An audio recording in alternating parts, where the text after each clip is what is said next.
नाज़रीन अस्सलाम वालेकुम। सियासत टीवी के खुसूसी प्रोग्राम ब्रेकिंग न्यूज़ में आपका खैर मकदम है। मैं मोहम्मद रियाज अहमद और मेरे साथ याशर यासिर। शुक्रिया। बहरहाल नाज़रीन, जहाँ तक ब्रेकिंग न्यूज़ का सवाल है तो आप अच्छी तरह जानते हैं कि आलमी सतह पर अमेरिका और चीन के दरमियान जिस तरह का तनाव पाया जाता था, जिस तरह की कशीदगी पाई जाती थी, अब ऐसा लगता है कि अब बादल छटने लगे हैं और उन दोनों के दरमियान कुर्बतें बढ़ने लगी हैं। लेकिन ना अमेरिका पर भरोसा किया जा सकता है, ना चीन अमेरिका पर भरोसा कर सकता है, ना अमेरिका चीन पर भरोसा कर सकता है। वैसे भी जो बड़ी तब्दीली वाक़ हुई है वो ये हुई है कि अमेरिकी सदर डोनाल्ड ट्रंप ने चीनी सदर जी जिनपिंग से बातचीत के बाद जो चीनी मसनूआत है उस पर आयत टैरिफ में जो 57% थे उसे कम करके यानी 10% कम किया है, इस तरह 47% कर दिया है। दोनों मुल्कों के दरमियान जो तिजारती माहिदा होने वाला है उसके बारे में भी कहा जा रहा है कि अब ये तिजारती माहिदा भी यकीनी हो गया है। लेकिन अमेरिकी सदर डोनाल्ड ट्रंप का कहना है कि जो चीनी सदर है वो बहुत सख्त मुज़ाकरातकार हैं। लेकिन दूसरी खबर आप इंटरनेशनल लेवल पर देखेंगे तो तबाही और बर्बादी नजर आएगी, जुल्म और जबर नजर आएगा और आलमी बिरादरी की नाइंसाफ़ी भी साफ दिखाई देगी और उम्मत मुस्लिमा की बेहिसी बुज़दिली भी आपको नजर आएगी। हम बात कर रहे हैं फ़लस्तीन की। फ़लस्तीन के गज़ा पट्टी पर जिस अंदाज में इसराइल ने बमबारी की है हालिया अरसे के दौरान यानी चंद घंटों पहले, उसमें कम अज़ कम 100 से ज़ायद फ़लस्तीनियों ने जाम शहादत नोश किया है, जिसमें 46 बच्चे हैं। कोई मामूली बात नहीं है। और डोनाल्ड ट्रंप पता नहीं वो अंधे हैं, बहरे हैं या गूंगे हैं या समझ से यानी उनके पास फहम और समझ की कमी है। वो कहते हैं कि ये जंगबंदी बरकरार रहेगी, इससे कुछ होने वाला नहीं है। ट्रंप ये भी कहते हैं कि इसराइल ने ये जवाबी कार्रवाई की है क्योंकि वहाँ गज़ा पट्टी में एक इसराइल को मार दिया गया। तो अब एक इसराइल को मारने के नतीजे में क्या आप सारे गज़ा पर बमबारी करेंगे? ये एक अहम सवाल है। इसका मतलब ये है कि जानबूझकर फ़लस्तीनियों को निशाना बनाया जा रहा है, एक साजिश के तहत, एक मंसूबे के तहत। और डोनाल्ड ट्रंप जैसे लोग जब तक रहेंगे इस तरह के वाक़यात भी पेश आते रहेंगे, इस तरह के आसार नजर आ रहे हैं। वैसे भी नाज़रीन, जहाँ तक तबाही व बर्बादी का सवाल है, जुल्म जबर का सवाल है, जुल्म जबर ज़्यादा दिनों तक नहीं रह सकता।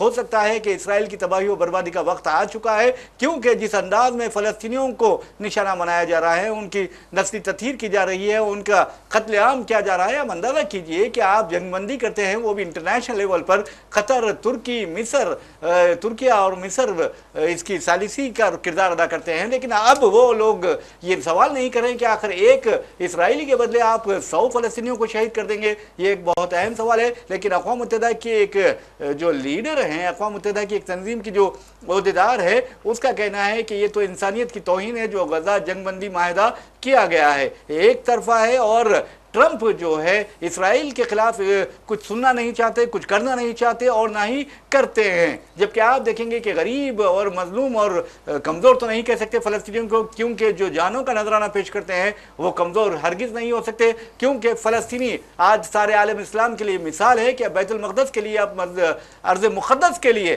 अपनी जानों का नजराना पेश कर रहे हैं। तो बहरहाल ये पहली खबर रही है जो आप अंदाज़ा कर सकते हैं कि किस तरह अमेरिका और चीन के दरमियान ताल्लुकात यानी मामूल पर आ रहे हैं। और दूसरी तरफ हमने आपको बताया कि गज़ा में क्या हो रहा है। लेकिन अगर तीसरी खबर आप के सामने हम पेश करेंगे और वो खबर ये है कि जुबली हिल्स हैदराबाद का एक ऐसा बावकार यानी हल्का असम्बली बन गया है जहां पर कांग्रेस और बीआरएस के दरमियान टक्कर का मुकाबला है। चीफ मिनिस्टर रेवंत रेड्डी भी मैदान में उतर गए हैं और जो फिल्म इंडस्ट्री है, तेलुगु फिल्म इंडस्ट्री, टॉलीवुड, उसके जो यूनियंस है, कम अज़ कम 30 यूनियंस के नुमाइंदों से उन्होंने मुलाकात की है। इस तरह की इत्तलात आ रही है, उनसे खिताब भी किया है। और अहम बात यह है कि दूसरी तरफ जो है वहाँ पर बीजेपी पर तोड़ रही है और बीजेपी को यकीन है कि अगर कांग्रेस और बीआरएस में मुस्लिम वोट यानी तकसीम हो जाते हैं, डिवाइड हो जाते हैं, तो उसका फ़ायदा होगा। वैसे भी 4 लाख से ज़ायद वहाँ वोटर्स हैं और 1,12,000 के करीब मुस्लिम राय दहिंदों की तादाद पाई जाती है। लेकिन क्या तमाम मुसलमान वोट का इस्तेमाल करेंगे, ये एक अहम सवाल है। क्योंकि हमारे भी इस कदर ये बुरी आदत है कि हम अपने वोट का इस्तेमाल नहीं करते और बाद में रोते रहते हैं। तो बहरहाल हम चलते हैं अशर यासिर की तरफ और चीन के बारे में पूछते हैं कि चीन ने अमेरिका पर बाजी मारी है या अमेरिका ने चीन पर बाजी मारी है? देखिए, सबसे अहम सवाल तो ये कि चीन ने अमेरिका पे बाजी मारी है। रीज़न ये है कि 6 साल के बाद दोनों की मुलाकात हुई है और दोनों ने आज कोरिया में मुलाकात की। इस मीटिंग के बाद एक अहम खबर सामने है। वो खबर ये है कि ट्रम्प ने चीन पर से टैरिफ घटा दिया है उन्होंने बताया कि चीन के साथ कई मसलों पर बात हुई है, जल्द ही ट्रेड डील को लेकर भी अपडेट मिलेगा। अमेरिका ने चीन पर से 10% टैरिफ कम किया। रिपोर्ट के मुताबिक डोनाल्ड ट्रंप ने कहा है कि जैसा कि आप जानते हैं, मैंने चीन पर फैंटानिल की वजह से 20% टैरिफ लगाया था, लेकिन उनकी बातें सुनने के बाद मैंने इसे 10% घटा दिया और ये तुरंत प्रभावी ढंग से लागू कर दिया जाएगा। मतलब अभी फ़ौरन ही लागू हो जाएगा। तो जिस तरह आपने बोला कि अभी चीन ने अमेरिका पे बाजी मारी है, अमेरिका ने चीन पे बाजी मारी है, मसला ये कि दोनों एक दूसरे से 6 सालों के बाद मिले हैं जी। और काफ़ी सारी चीज़ें ऐसे भी होती हैं जो मीडिया के सामने नहीं आती हैं। अब क्या उनकी पॉलिसीज़ रही हैं या इंटरनल कौन से MOU साइन किए गए, ये भी अभी चीज़ें सामने नहीं आई। लेकिन जिस तरह से जो चीज़ें सामने हैं उनमें यही कहा गया है कि चीन ने अपनी ताकत जो थी वो अमेरिका को कहीं ना कहीं दिखा, इसी वजह से अमेरिका ने 10% टैरिफ जो है वो घटाया है। दूसरी चीज़ ये कि इस मीटिंग से एक चीज़ और सामने आती है कि जिस तरह से हमने देखा कि हमारे देश के प्रधानमंत्री नरेंद्र मोदी ने जब देखा कि उधर से ट्रंप की तरफ से काफ़ी सारी ऐसी बातें हो रही थी जिसके लिए नरेंद्र मोदी को अपने देश में ही जवाबदेह साबित होना पड़ रहा था, वो बात अलग, उन्होंने जवाब नहीं दिया। उसके बाद वो चीन की तरफ बढ़े। अब चीन की तरफ बढ़ने के बाद फिर से एक चीज़ सामने ये आई कि अब चीन भी अमेरिका के साथ मतलब मुलाकात जो हुई है ट्रंप की, उससे शायद हिंदुस्तान को भी एक झटका लगेगा। अगर 10% टैरिफ वहाँ पे कम किया गया है, उसके बाद अब हिंदुस्तान भी अपनी बात करेगा कि हमारा भी टैरिफ कम किया जाए। अब देखना ये कि हिंदुस्तान पे इससे कितना फ़ायदा होता है। वहीं एक और बात ट्रंप ने बताया कि कई महत्वपूर्ण निर्णयों पर निर्णय लिए गए हैं। उन्होंने चीन पर लगाए गए टैरिफ को 57% से घटाकर अब 47% करने की घोषणा की। उन्होंने ये भी कहा है कि वो अप्रैल में चीन का दौरा करेंगे और जल्द ही एक ट्रेड डील पर साइन करेंगे। शी जिनपिंग उसके बाद अमेरिका जाए, मतलब अप्रैल में उनकी जो है यात्रा होगी चाइना की। उसके बाद जिनपिंग जो हैं वो क्या बोलते हैं अमेरिका जाएंगे। अब ये भी देखना ये कि अभी अप्रैल में बहुत वक्त है, इस बीच ऐसी क्या क्या चीज़ें सामने आती हैं जिससे रिश्ता अभी जो एक बन रहा है धीरे धीरे, वो उसमें कोई गड़बड़ाहट न पैदा हो। बिल्कुल आपने सही कहा बहरहाल नाज़रीन, जहाँ तक ट्रंप का सवाल है, ट्रंप पर किसी किस्म का भरोसा नहीं किया जा सकता, क्योंकि ये वो शख्स है अमेरिकी सदर जो दिन में एक बात करता है, दोपहर में एक, उसका लहजा बदल जाता है और यहाँ तक कि रात में वो भूल जाता है। तो कहने का मतलब ये है कि बड़ी बड़ी बातें करना लेकिन इंसानियत को रुस्वा करना अब ट्रंप का काम बन गया है, क्योंकि ट्रंप की ये जिम्मेदारी थी कि गजा पर जिस तरह इसराइल हमला कर रहा है उसे इससे रोके। और लेकिन ट्रंप कहते हैं कि इससे कोई जंगबंदी पर असर नहीं पड़ेगा। क्या असर नहीं पड़ेगा? कि मैं समझता हूँ कि अगर ट्रंप अपने आप को इंटरनेशनल लीडर कहते हैं या अमेरिका जैसे मुल्क का सदर कहते हैं तो शर्म आनी चाहिए। इसलिए शर्म आनी चाहिए कि इस तरह के ख्यालात, एक अगर इस्राएली सिपाही मरता है, ट्रंप कहते हैं इस्राएली सिपाही एक मर चुका है, उसे मारा गया है, जिसके जवाब में इस्राएल ने धमाके किए हैं या फजाई हमले किए हैं। तो इसका मतलब यह है कि आप एक आदमी का बदला 1000 लोगों से लेंगे। इस कदर मैं समझता हूं कि शर्म की बात है कि अमेरिकी सदर को इस तरह की लबो लहजा इस्तेमाल नहीं करना चाहिए। वैसे भी नाज़रीन आपको बता दूं कि जहां तक सहाफत का सवाल है, सहाफत को बिल्कुल यानी बेबाक अंदाज में इज़हार ख्याल करना चाहिए और ट्रंप हो या मोदी हो या कोई और हो, अगर कोई किसी पर जुल्म करता है तो उसे रोकना चाहिए। या नेतन्याहू हो, नेतन्याहू तो गजा का खसाब बन गया है और उस खसाई का अंजाम इस कदर बुरा होने वाला है कि आप देखेंगे, सारी दुनिया देखने वाली है। वैसे भी नाज़रीन जहां तक जुल्म का सवाल है, जुल्म का साथ अगर कोई देता है तो इसका मतलब यह है कि वो जालिम की मदद कर रहा है। और अमेरिकी सदर बार बार ये कह रहे हैं कि एक सिपाही को मारा गया इसराइल के, जिसके जवाब में इसराइल ने ये कार्रवाई की है। तो आप एक सिपाही के जवाब में कई फलस्तीनियों को, बेकसूर फलस्तीनियों को शहीद कर देंगे, ये कहाँ का इंसाफ है? ये सोचने वाली बात है। लेकिन एक बात याद रखिए कि आज इसराइल के ताईद और हिमायत के नतीजे में अमेरिका जिस कदर बदनाम हो रहा है, ट्रंप ने जिस तरह का अमेरिका को बदनाम कर दिया है सारी दुनिया में, उसकी जो छवि बिगाड़ कर रख दी है वो भी लोगों के सामने है। बहरहाल हम चीन की बात करते हैं तो चीन ने अमेरिका पर बाजी मार ली है। और आपको ये भी बता दूं कि चीनी सदर के बारे में अमेरिकी सदर का ये कहना है कि वो बहुत सख्त मुज़ाहमत यानी मुज़ाकरातकार हैं। तो आप अंदाज़ा कर सकते हैं कि चीनी किस कदर सुलझे हुए अंदाज में अमेरिका से निमटने की सलाहियत रखते हैं। दूसरी तरफ अमेरिकी सदर ये कहते हैं कि मैंने अमेरिका के जो महकमे जंग है या महकमे दिफा है यानी पेंटागन और दूसरे जो महकमे जाते हैं उनको वाज़ेह तौर पर कहा है, खास तौर पर न्यूक्लियर साइंस डिपार्टमेंट जो है उससे कह दिया है कि जौहरी तजुर्बात बहाल कर दिए जाएँ। तो आप अंदाज़ा कीजिए कि अमेरिका एक एक तो दुनिया में अमन की बात करता है, दूसरी तरफ जौहरी हथियारों की बात करता है, जौहरी तजुर्बों की बात करता है और कहता है कि वो बहाल किए जाए क्योंकि दूसरी दुनिया के दीगर ममालिक हमसे आगे निकल रहे हैं। वैसे भी नाज़रीन आपको बता दूं कि जहां तक अमरीकी सदर का सवाल है, जौहरी हथियारों के बारे में उनका कहना है कि सबसे ज्यादा जौहरी हथियार हमारे पास है, उसके बाद रूस के पास है और फिर चीन तो हमसे 5 साल पीछे है। चीन आपसे 5 साल पीछे नहीं है, अकलो दानिश में आपसे 500 साल आगे दिखाई देता है, क्योंकि ट्रंप के जो फैसले होते हैं उससे आप अंदाजा कर सकते हैं कि उनकी अकल और उनके जो दानिशमंदा बना फैसले होते हैं वो किस तरह के फैसले होते हैं। वो कातिल की मदद करते हैं, वो जालिम की मदद करते हैं और मजलूम के खिलाफ हमलों को यकीनी बनाने के लिए उकसाते हैं। अब इसराइल से खबर आ रही है कि इसराइल ने जो कल हमला किया है गजा पर, उस बारे में अमेरिका को आगाह कर दिया था। तो अमेरिका क्या कर रहा था? क्या अमेरिका सो रहा था? इंसानियत को तबाह व बर्बाद होते देखने की अमेरिका को क्या ख्वाहिश है? यह भी एक अहम सवाल है। तो बहरहाल नाज़रीन, ये तो एक बात रही, लेकिन जहां तक उम्मत मुस्लिमा का सवाल है, मुस्लिम ममालिक व अरब ममालिक का सवाल है, उनका रवैया भी अफसोसनाक है। किसी में इस बात की हिम्मत नहीं है कि अमेरिका के इस तरह के और इसराइल के इस तरह के इक़दाम पर एहतजाज करे और आवाज बुलंद करे। बहरहाल एक और खबर की जानिब लिए चलते हैं। उस खबर का ताल्लुक आपको बता दूं बिहार से है। बिहार असेंबली इंतखाबात अब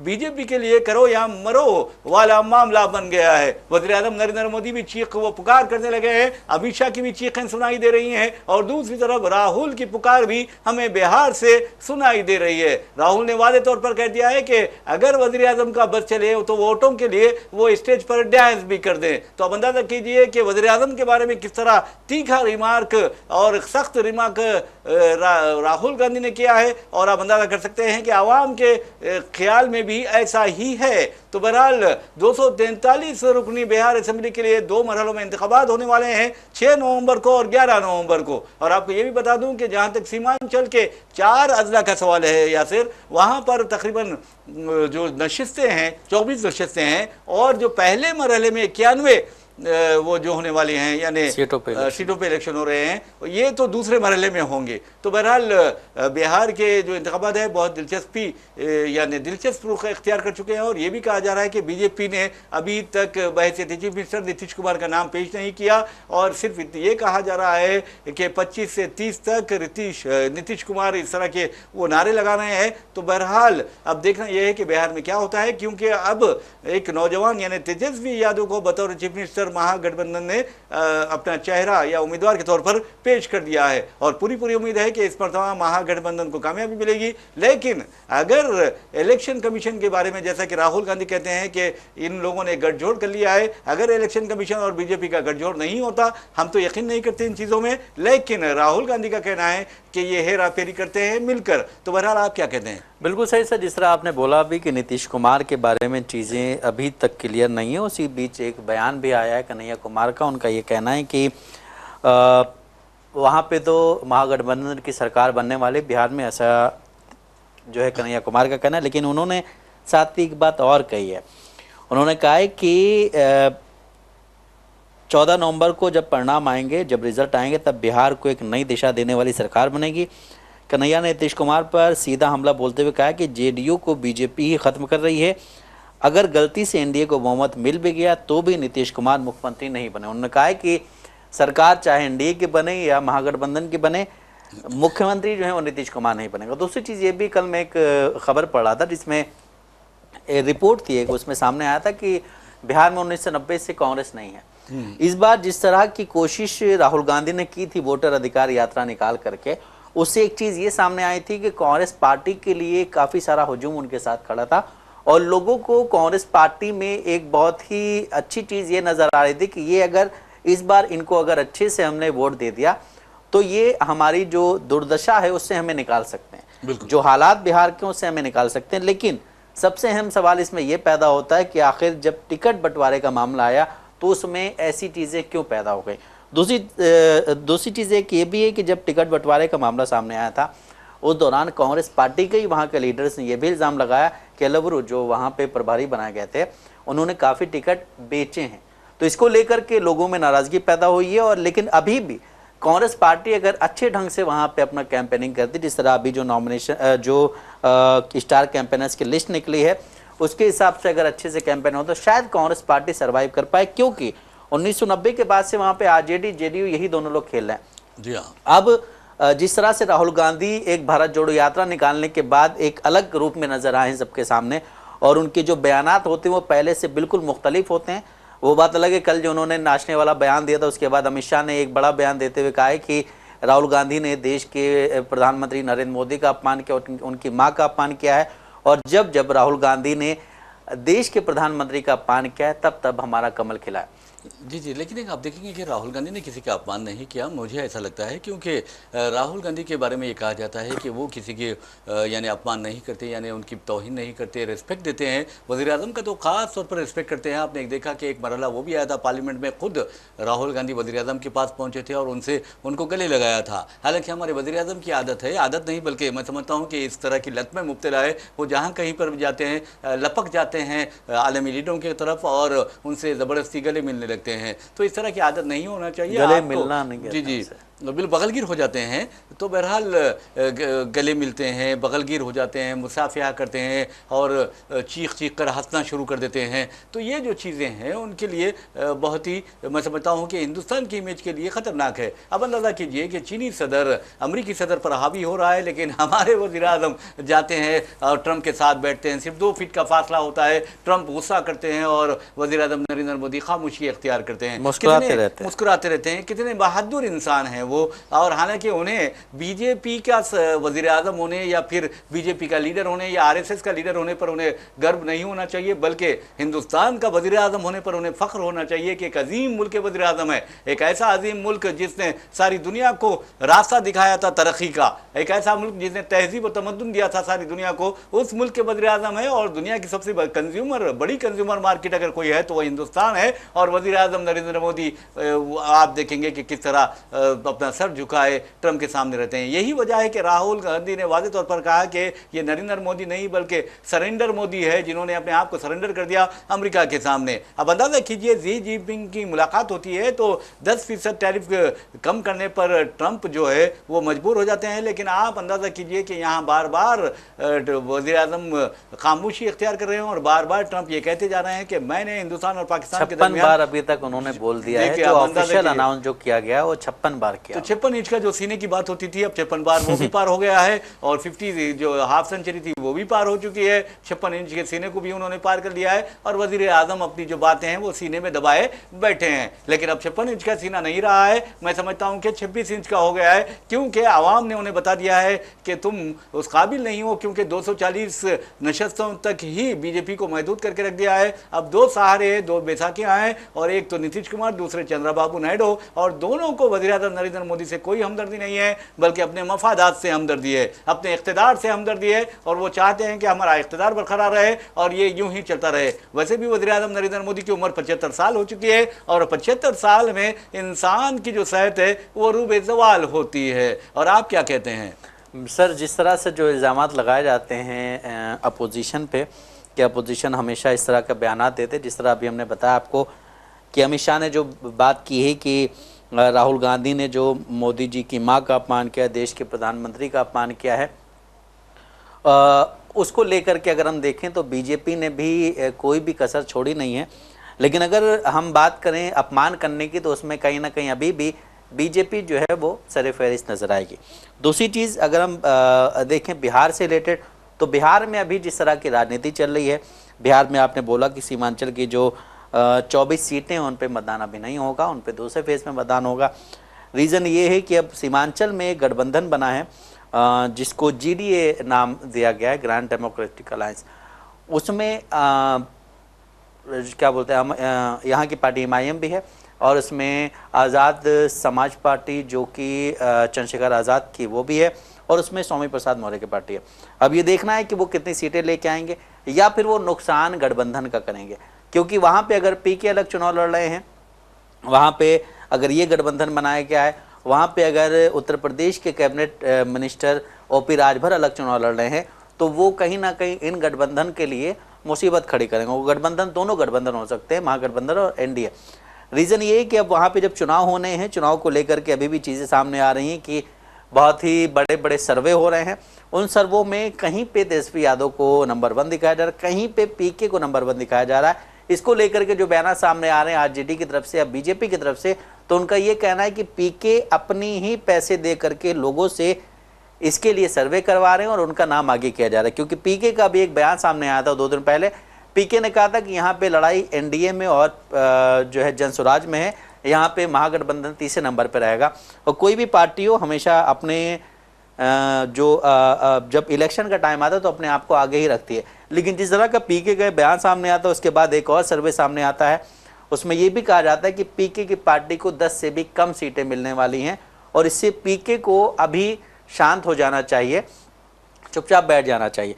वहीं दूसरी खबर एक और सामने आती है कि जहां पे प्रशांत किशोर के बारे में कहा जाता है कि प्रशांत किशोर ने अपना नाम वापस इसलिए लिया था कि वो तेजस्वी यादव से डर गए। लेकिन जब पीके से इस बारे में बात की गई तो पीके ने एक बयान दिया, उसका ये था उनका बयान कि मैं इस वजह से पीछे हट गया क्योंकि अगर मैं इलेक्शन लड़ रहा होता तो मेरी पूरी टीम जो है सिर्फ मुझे जिताने के लिए कोशिश कर रही होती। मैं इस वजह से पीछे हटा हूं कि मेरी टीम और जो बाकी हमारे कैंडिडेट्स हैं उनके साथ भी उसी तरह काम करे, उनको जिताने के लिए काम करे। तो अब ये देखना है कि 14 नवंबर को जब रिजल्ट आते हैं बिहार में, तो बिहार में कौन सी हवा चलती है, या फिर कुछ ऐसा होता है कि वहां पे कोई भी हवा ना चल पाए और चीजें बिल्कुल जिस तरह अभी चल रही उसी तरह रहें। नाज़रीन, आपको बता दूं कि जहाँ तक प्रशांत किशोर का शरिया सिर ने जिक्र किया है, तो आपको बता दूं कि वो इंतखाब अब नहीं लड़ रहे हैं। इसी तरह चिराग पासवान ने भी पहले ये कहा था कि मैं असेंबली इंतखाबात भी लड़ूंगा, लेकिन उन्होंने भी अपने कदम पीछे हटा लिए। उन्होंने तो सॉरी सर रोक रहा हूं, उन्होंने तो मोदी जी अमित शाह के कहने पे अपने आप को सरेंडर किया है, क्योंकि वो 40 सीटें मांग रहे थे, उसके बाद उनको 29 सीटें दी गई हैं। तो अब जिस तरह से चिराग पासवान के बारे में मैं 2 मिनट रोक रहा हूँ आपको सर, कि चिराग पासवान को बिहार के लोग जो हैं बहुत पसंद करते हैं। चिराग पासवान भी यंग कैंडिडेट हैं, यंग चेहरा है। चिराग पासवान के लिए ये भी बोला जा रहा है कि अगर एनडीए के वहाँ सरकार बनती है तो शायद उनको डिप्टी सीएम बनाया जाएगा, क्योंकि वहाँ के जो 2 डिप्टी सीएम हैं उनके बारे में काफ़ी सारी ऐसी चीज़ें चलती हैं जिसको लेकर के बीजेपी अपनी चीज़ों में कहीं ना कहीं उलझ जाती है। तो अगर चिराग पासवान वहाँ के लिए डिप्टी सीएम बनाए, अगर वहाँ पर नीतीश कुमार की या एनडीए की सरकार बनती है और चिराग पासवान को वहाँ का डिप्टी सीएम बनाया जाता है, तो शायद ये बिहार के लिए एक अच्छा होगा। लेकिन फिलहाल अभी जिस तरह से चिराग पासवान के जो बयान सामने आ रहे हैं, चिराग पासवान की जो स्ट्रगल लगी रही है अभी टिकट बंटवारे को लेकर के, सीट बंटवारे को लेकर के, उसको देख करके यही लगता है कि चिराग पासवान ने कहीं ना कहीं अपने आप को सरेंडर किया। बहरहाल नाज़रीन, आपको बता दूं कि वैसे तो मोदी का जैसा राम के लिए हनुमान हुआ करते थे, उन्होंने ये भी कहा था कि मैं मोदी का हनुमान हूँ। तो बहरहाल नाज़रीन, आपको बता दूं कि ये पॉलिटिक्स है, पॉलिटिक्स इस कदर गंदी होती है कि कोई भी सरेंडर होता है, कोई भी दूर भी होता है। वैसे भी अगर बिहार की बात करते हैं तो बिहार में अब ऐसा लगता है कि इस मरतबा इंडिया ब्लॉक या महागठबंधन का जो मौक़िफ़ है वो बहुत ज़्यादा मजबूत है। और अगर वहाँ पर वोटों में हेरा फेरी या वोटों की चोरी ना हो तो समझिए कि फिर महागठबंधन में हुकूमत बनाएगी और तेजस्वी यादव को चीफ मिनिस्टर और एक किसी मुस्लिम को डिप्टी चीफ मिनिस्टर जरूर बनाया जाएगा।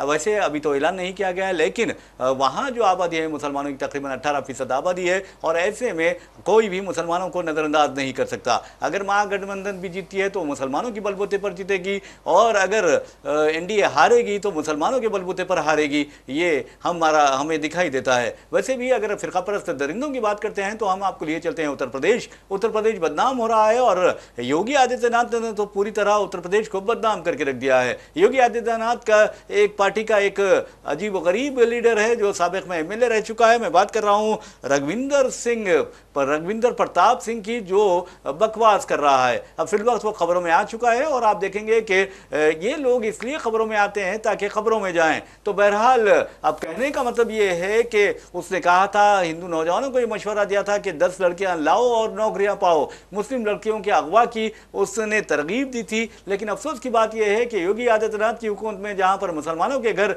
सिर्फ मुख्तलिफ बहानों से गिरा दिए जाते हैं, यहां तक आई लव मोहम्मद का अगर कोई बैनर थामता है तो उसके घर को जब्त कर लिया जाता है, मोहर बंद कर दिया जाता है, यहां तक कि उस पर बुलडोजर भी चलाए जाते हैं। और हद तो यह है कि लाठीचार्ज भी किया जाता है। लेकिन ये जो जिस अंदाज में ये भोंक रहा है उसके बावजूद भी उसके खिलाफ कोई कार्रवाई नहीं की जाती। मुस्लिम लड़कियों के अगवा की बात कर रहा है लेकिन उसके खिलाफ खिलाफ कोई कार्रवाई नहीं की गई, जबकि मायावती ने आवाज उठाई और कहा कि ये नफरत के सौदागर हैं और ये नफरत की बातें करते हैं, तशद्दुद की बातें करते हैं। नतीजे में जो फिरका परस्ती का जहर ना सिर्फ उत्तर प्रदेश बल्कि उत्तराखंड को भी अपनी लिपेट में ले चुका है और योगी हुकूमत को चाहिए कि इस तरह के अनासिर के खिलाफ कार्रवाई करे, क्योंकि ये कानून की हुक्मरानी और जमहूरियत के खिलाफ बकवास करते हैं, उसके खिलाफ बगावत है। इस तरह की बात मायावती ने की है। अब देखना है कि इसका क्या हशर होता है, लेकिन एक बात जरूर है कि इसके भी अपनी बेटियां होंगी और उनके बारे में अगर कोई कुछ कहेगा तो इसे कैसा लगेगा। बहरहाल नाज़रीन, इसी के साथ हम अपना प्रोग्राम ब्रेकिंग न्यूज इख्तिताम को पहुंचाते हैं।